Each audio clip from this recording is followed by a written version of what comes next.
Money Magicians, how are you? So very, very random live class. I finished a coaching session about an hour ago with my coach, and I promised her that I would do this live class because something really interesting and weird happened. But actually, we realized that I've probably been having transmissions, for lack of a better word, and I don't like the word transmission. Is I should stop saying that, and you guys will understand why I have a lot of issues soon around mysticism and all that stuff. Because so today, I have a coach, right? I actually work with two coaches. So I believe that as a coach, I also practice what I preach, right? I have two coaches. I have online courses that I attend as well. So my one coach is a business coach, and then this coach is my friend Mary Lou, and she and I work with her around tantra work. So tantra, relationship stuff, really understanding who I am in terms of romantic relationships, life relationships, and just, yeah, doing tantra work. But a lot of the work that we tend to do together is this work around the inner masculine and the inner feminine, right? So last in a video that I did a few days ago, I shared that something crazy happened to me last year during the bank account challenge. Is that during when I was still hosting my bank account challenges, I had 1,300 something people enroll, and the challenge was free. And a lot of healers were saying to me, holding space for that many people without energy coming back isn't healthy in terms of the amount of energy that you're constantly letting out. And if you're not getting energy back in terms of some kind of monetary payment, it's going to exhaust you. Well, I was like, I know better. I can do this, whatever. And I'm going to do the full on holding of space 24/7. I'm going to do it fully as I do for all the Money Magic students, etc. And of course, ta-da, like literally the last day of the challenge, the right side of my body was just like, oh my God, falling apart, and it was very, very weak. And so I started doing physio to understand what had happened. Like the muscles in my body were just one way one day, the next day I could barely walk. The right side wasn't able to do much of anything. So there was no real, everyone was like, did you pull a muscle? Why is everything this way? Nothing. So I started physio, and I also studied acupuncture. And from there, it was interesting because as I've been working with my coach around the relationship stuff, she one day said to me, let's try working with your inner masculine and the inner feminine, because you keep saying that your body is really divided into two. For months, I felt like my body was split in two. Like one side was the left side and one side was the right side, and the right side was showing me flames. So we started working with the inner masculine and the inner feminine. And I freaking kid you not, I'd been working with my physio for like 3 months. Not a lot of shifts were happening. We were doing exercises, we're doing everything. As soon as we started doing the inner work for real around the inner masculine and the inner feminine, and working with the right side as the inner masculine and the inner feminine on the left, shifts, like insane shifts. My body is now a-okay, right? And fantastic. But it was just such an incredible aha moment of seeing the left and the right, and the way that my body was working in terms of physically as well. There was just such a big shift. I can't even explain it. My right foot had actually bunions. It was the one toe had started shifting that way, and as far as I knew, the only way to correct this was through surgery.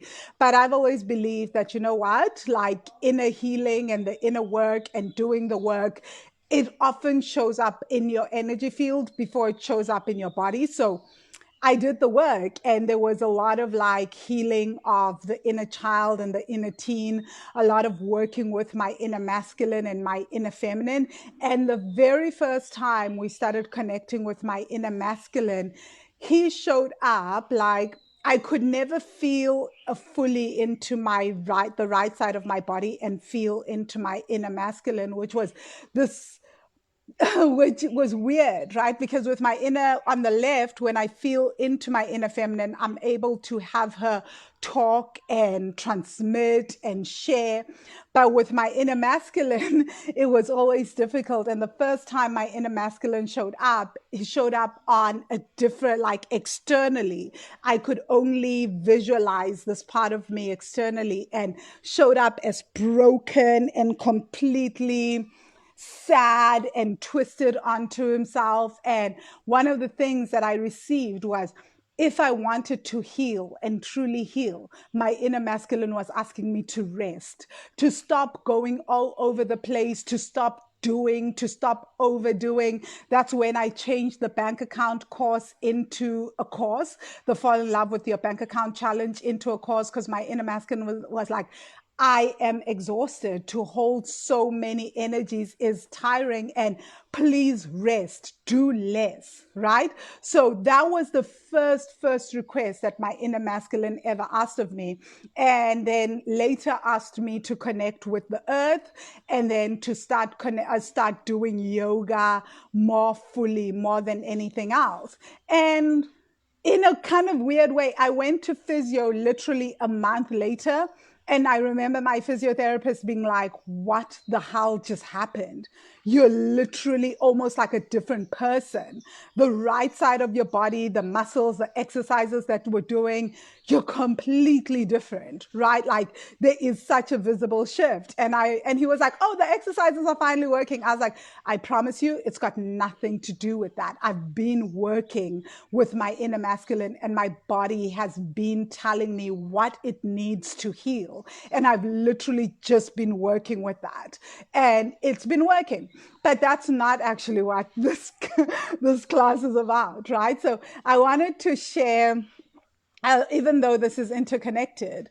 So today's session with my coach was really around, we weren't even doing money stuff. It was more around that a lot of people keep sending me stuff around religion in the in my emails, right? When I send out the newsletters, some people will send me emails about, do you believe in God? Or they'll try to convert me or something. And it was starting to feel like this is abuse. And yesterday I had a similar email, right? And it felt like super triggering for me.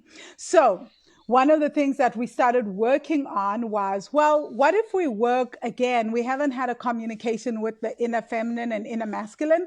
Maybe your inner masculine is critical of you, or your inner feminine is critical and it's showing up as criticism. So I was like, okay, fantastic. Let's do another inner masculine and inner feminine talk and dialogue, and have them talk to each other and see what they say.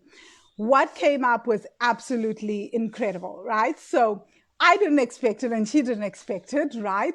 And so the first thing that came up was I had a memory where I went right back into a past life that I've been not trying to heal. I've been working with this past life for a very, very long time, for a few years, but it's actually not one of the past lives that comes up often for me. So one of the things that I will say is that people that work with me often have past life experiences. So when they do the money magic meditations, or I coach people one-on-one, what often happens is they have past life experiences, right? And they have these, they go into their past lives. And I don't know why that happens. Joy says it's got to do with, I don't know. She's like, I'm a grid healer or something. I don't understand all those things, right?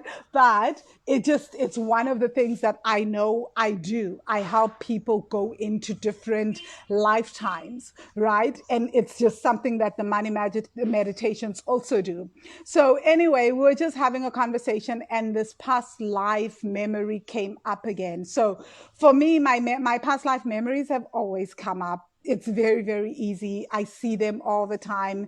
I've never felt like that there's a deep division between this lifetime and another lifetime. That's why I feel like it's all just one thing, what I did in another lifetime is still affecting me in this lifetime if it hasn't been healed energetically or even in my behaviors. I see it. So in this particular lifetime, it was the dark ages, and I was involved with, I was considered a witch, even though, like, I think I was more, my belief is I was more of a medicine woman, right? But I was considered a witch at the time. And a lot of people would come to me for healing. And one day I met a nobleman whom I have met again in this lifetime, and we had a relationship again in this lifetime. It was crazy. Same issues as the past life. Interesting stuff. But anyway, so in that lifetime, I met him. His hand had an injury. It had like a sore that just wouldn't heal. So he'd hurt his hand, and nobody could seem to heal the hand. So one day he came to me. People had told him that he may be able to find help from me, and I helped him heal his hand got healed, and then we started having an affair, even though he was married at the time, this nobleman. And well, I had kids in that lifetime. And the church, at the same time, the church was busy rounding up, no, rounding up the medicine women and the witches, and some of them were being thrown into dungeons and being thrown into all sorts of other places. So to protect me, he brought a priest to the house and asked me to make a blood vow to never practice magic again, right? Or to never practice healing again. And so I signed this blood vow, but I said I would never want to see him again. And that's how I was able to live in that lifetime and be protected and never get arrested again. Well, not get arrested, but stay clear of the church, because the belief was that if you sign a blood vow, you're held by that vow, especially if you're a witch or a spiritual person. So the work that I do around vows also came from understanding this memory. Was It helped me understand years ago how vows play out in our lives, because I had seen myself take a blood vow to never practice magic, to never practice healing. And at the time, why this memory was so important for me was that I was doing spirit of money work, but within the money magic work that I was teaching, and within wealthy money, I was teaching budgeting. I was teaching the traditional masculine ways of doing business. And it was very, very difficult for me to be able to share what I do in the meditations, to talk about Akashic records, to be able to talk about spirit of money work, to be able to talk about trauma and ancestral trauma, because all that fell under healing and magic. And I was still being held to that vow that I made like 600 years ago or something, or 500 years ago. I don't know. But so the minute I was able to release myself from that blood vow, I was able to start teaching the spiritual aspects that I teach around money, even though like I don't feel like it's super like a magic-y, but it was something that held me back. So anyway, today I went back into that memory, and it was one of the things that came up is this idea of my feminine feeling like this is what I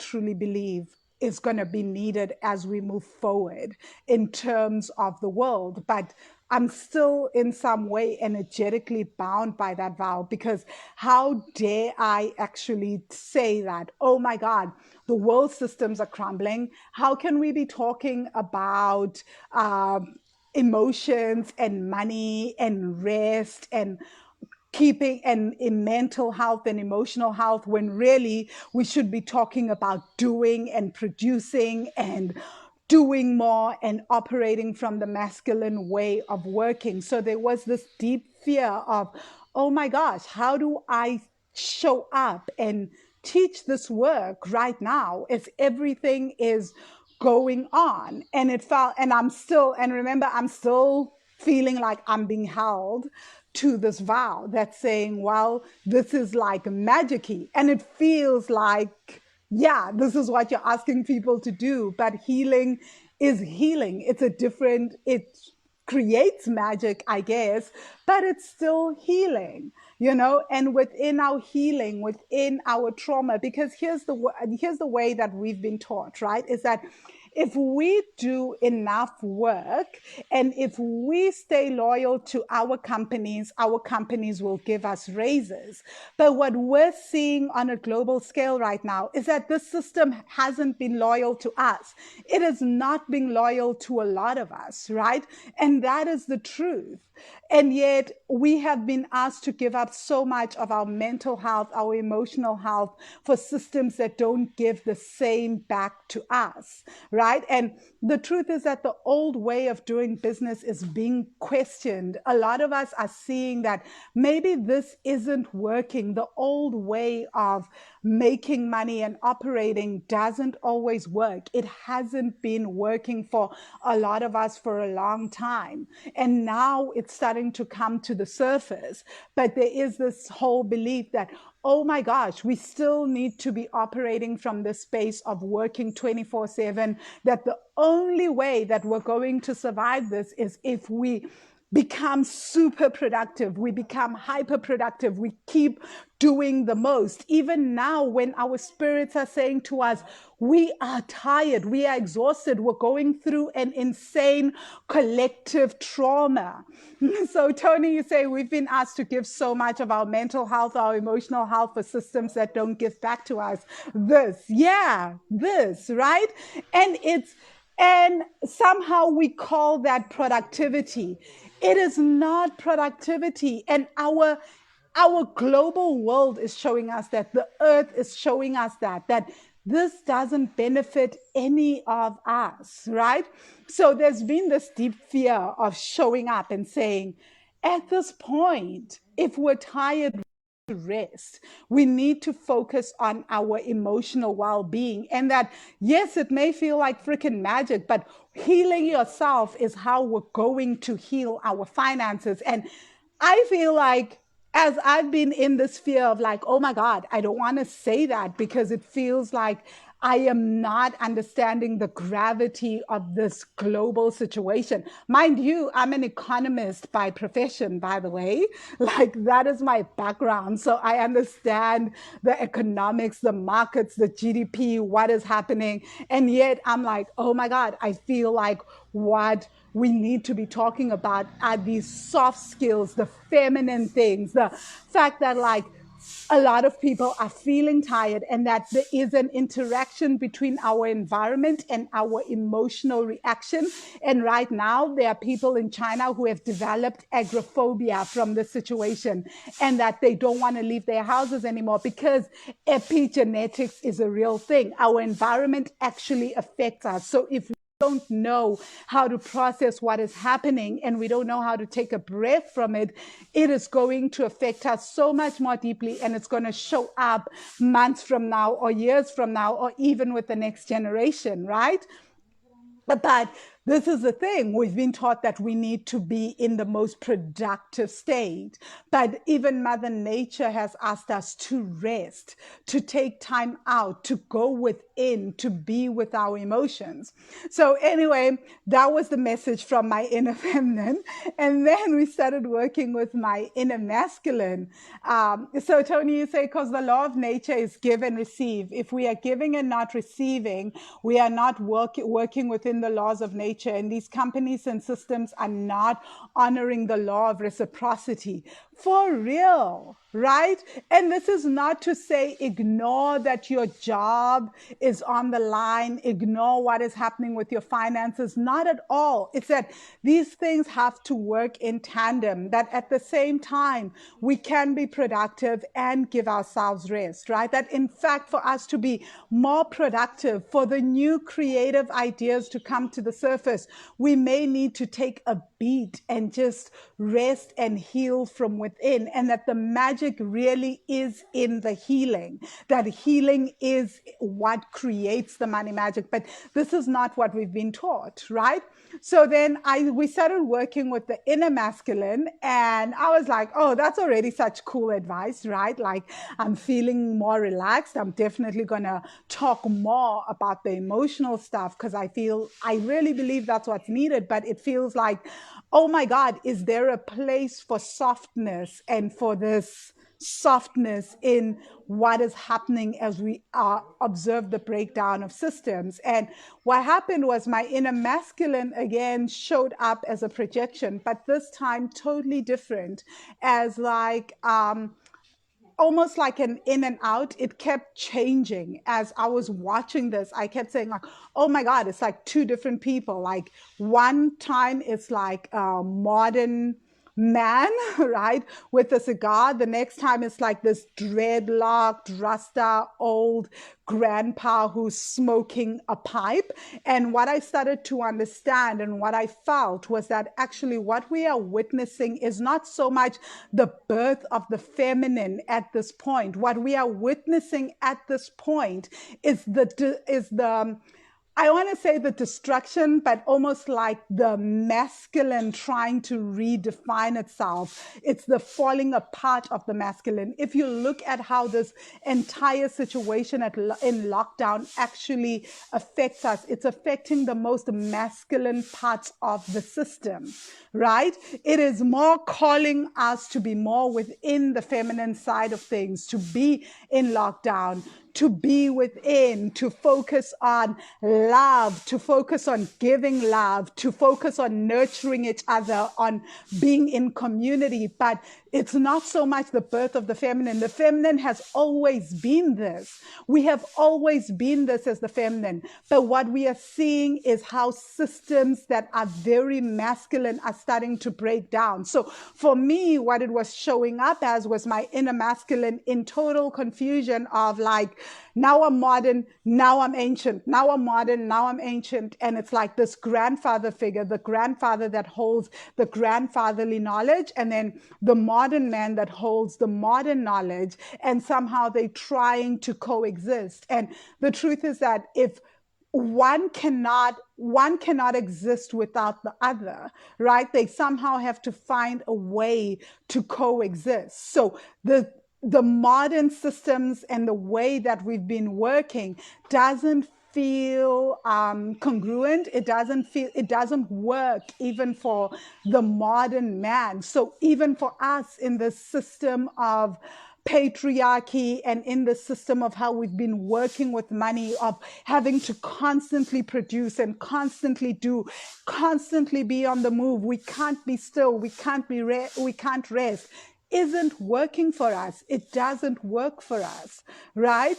So right now, it's what we're actually seeing is the masculine trying to figure itself out as well. It's like the system doesn't work, but there's a fight in it, right? In that, well, it seems like the mode of thinking is like it can either be the modern way of doing business or we go back to the ancient way. But the truth is that there has to be a marriage between the two, and we don't know what that marriage will look like, right?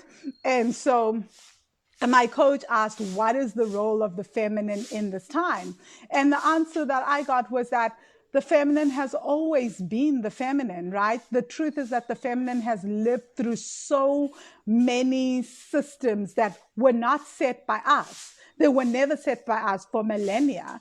And what we've done is we've learned to adapt and thrive and continue to grow. So right now, the role of the feminine is to stand rooted and to show the masculine that is scared that, oh my God, there's all this insane uncertainty going on. It's like, who will I be if I let go of these financial systems and the way that we do business? So there's this fight of let's go into the spiritual grandfatherly way, or do we go into the complete modern way? So there's a tug of war. So who would I be if I just allowed the uncertainty and surrendered to it and just allowed it to take shape and be what it wants to be? So right now we are seeing that. And what we're literally seeing, if you look at world governments and you look externally, is how there is this fight to keep the system going, even as it's breaking down, right?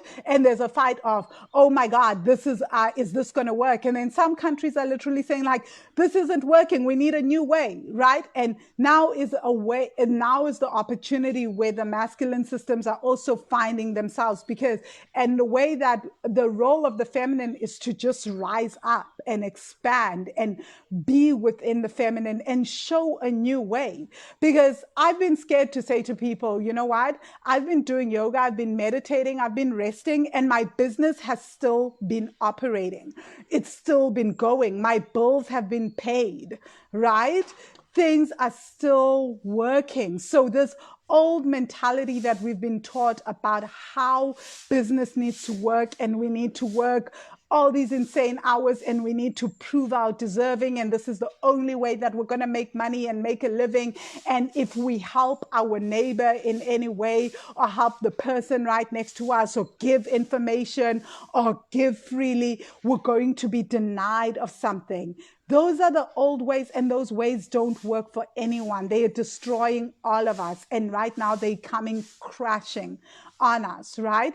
So if you're wondering about the feminine way of doing business, right? It's still like, think about who the feminine is. It's about being in community, collaborating, being more emotional, bringing the human within it. And we don't have to ask the masculine to change to be that. We just have to give ourselves permission to be that. And by being that is how we serve as a mirror to the masculine, to say, it is uncertain, it is scary, but if you surrender to it, there is something beautiful that will be birthed and something amazing will start to happen, right? So yeah, that was basically my insight for today, or what we decided in the coaching session was more of an intense transmission. And I hope that I'd recorded it, because what came up was so much more intense than what I was just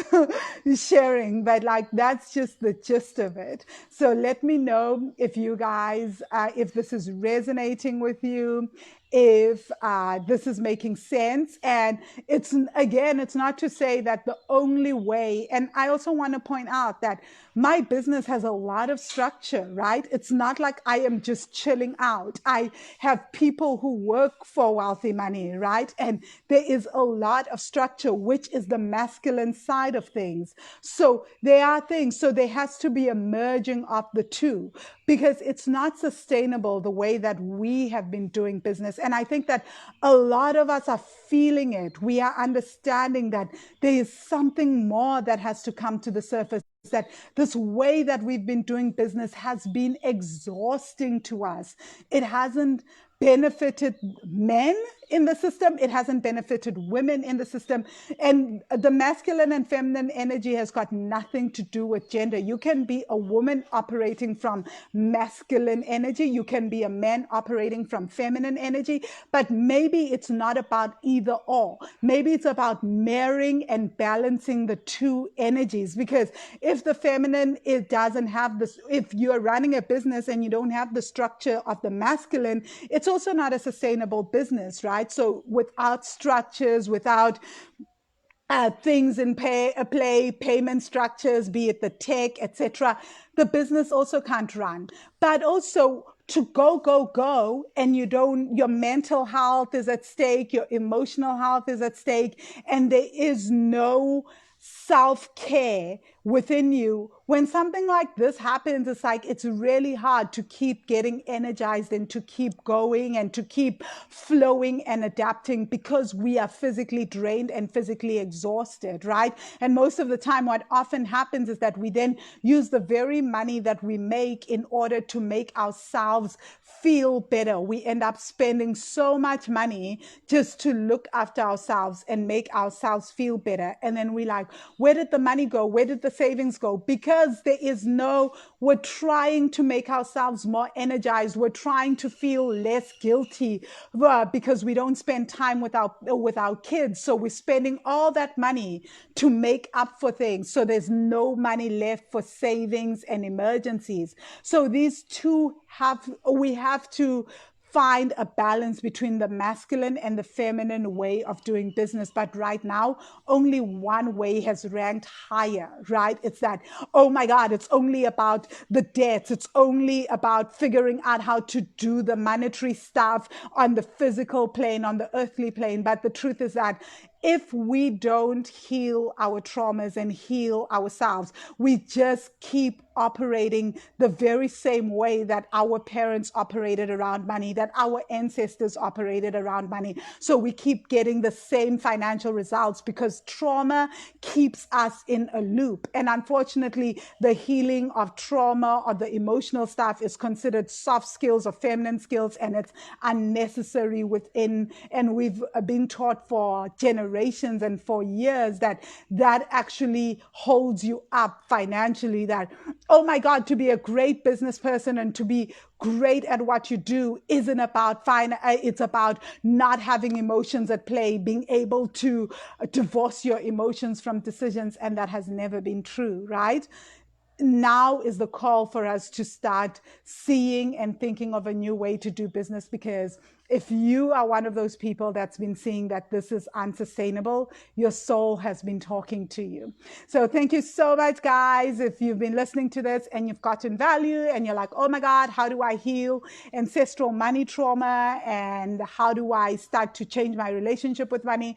I will be opening up the Money Magic course soon. I don't have a date yet. I just woke up this morning and I was like, I think I'm going to open up the Money Magic course for registration. So if you want to know more, hit me up, send me an inbox, and I'll send you the details. But in the meantime, you can also go to get a complimentary ebook, which you can get at wealthy-money.com/ebook. And you'll be able to use that you can use to start working through some of your personal finances as well. But yeah, hit me up if you're interested in learning when the Money Magic course opens for registration. We do a great balance in that course of both the spiritual, three things: the spiritual aspect, so going into the Akashic records around money, working with our money stories within the Akashic records, working with our money stories across lifetimes, working with vows around money. Then we do the practical aspects around money, which is more like what people call the masculine aspects, right? And then we do a lot of the emotional healing stuff around money. So if this sounds like something that you would be interested in, hit me up. I'd love to have you in the course. Okay, cheers.